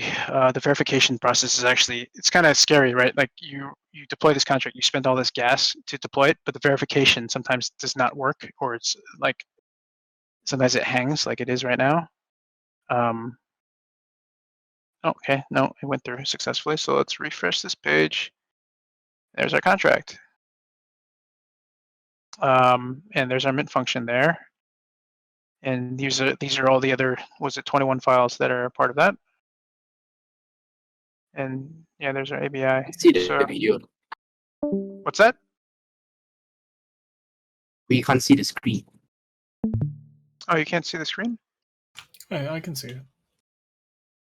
Yeah, I see it too. It's Okay. probably his connection. Oh, okay. This could be me. Sorry. No worries. So let's actually call the mint function here. Hold on, get my wallet here. My Rink BR. Yeah, I've got some ETH in there. So let's go back to transactions first, real quick. And this, so the one transaction that went in here was to deploy it. So the gas limit here. This is the gas limit, and this was how much was used. It was 100% of that. So I'm sorry, I don't remember who was that asked the question earlier about gas usage and the different environments. But this gas usage is going to be the same to deploy this contract in mainnet. What's different here is the GUI. So you see GUI is like a fraction of what it is in mainnet. But if you take this and multiply it by the amount of gas usage, that's basically how much gas it'll cost in, or how much ETH it'll cost in mainnet. So coming back here, let's go here and let's go to mint, or let's connect my wallet.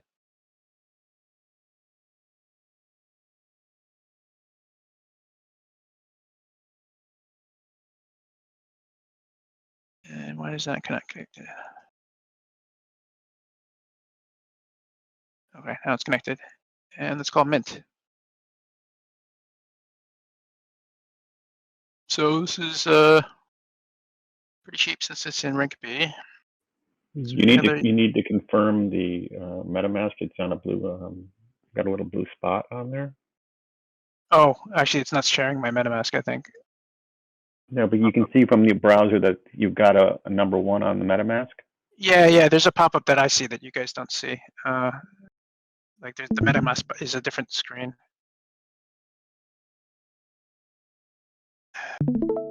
Oh, that's annoying. Now you only see the MetaMask, right?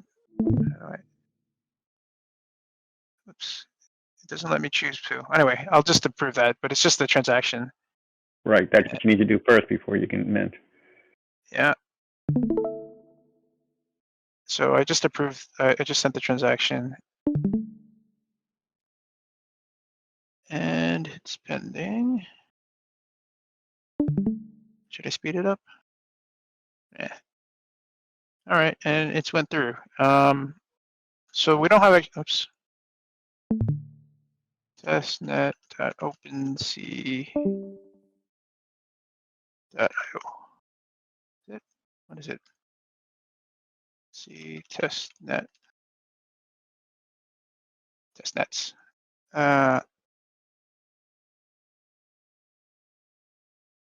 So OpenSea will by default pick this up as a new token that I've minted, but we don't have any metadata. So, but there it is. There's the NFT that we minted. Yeah, so maybe we could modify this to do like base UI and then get some data in there. But I mean, I'll suggest, like, I guess in terms of like if you wanted to do more like other resources to look at. So Solidity, what is it? Solidity by example. Some places to look, like Solidity by example is a great resource, and it's just like if you can go through all of these things and sort of understand what they are, like these are just basic programs and different contracts. If you can just sort of like, you can copy and paste this code into Remix, into Visual Studio or whatever, and just like run it and just see that, well, one, make sure that you understand what all the logic is doing, and just go one by one and go through each one. That's one thing. Another thing is YouTube is great. There's a lot of people on YouTube. Patrick Collins is a great resource. He's a developer at Chainlink, and he does fantastic videos in terms of like doing front to back building of stuff. I think I actually did like a boot camp with him, like beginning of last year, I think, and he just talked front to. Actually, it was, I don't remember what the actual thing we built was anymore, but like he's got videos where like he goes through line by line and writes out code of like doing an NFT contract or doing an ERC20, that sort of thing. And he's just fantastic. Like I think he's really good. Another resource is Crypto Zombies. I haven't done it myself. But it's like an interactive way to sort of learn Solidity, and they just have these like different puzzles and things that you have to do in order to like just help you learn language. Yeah, I think that's all I had. Any other questions?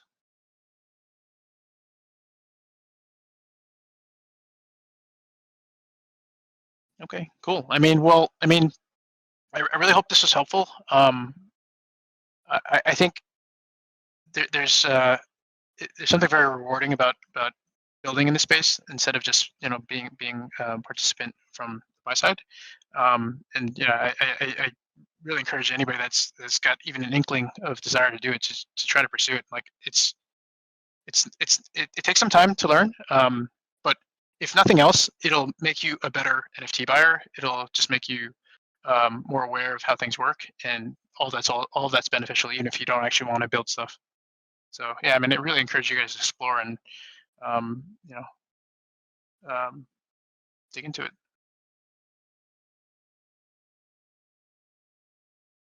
Cool.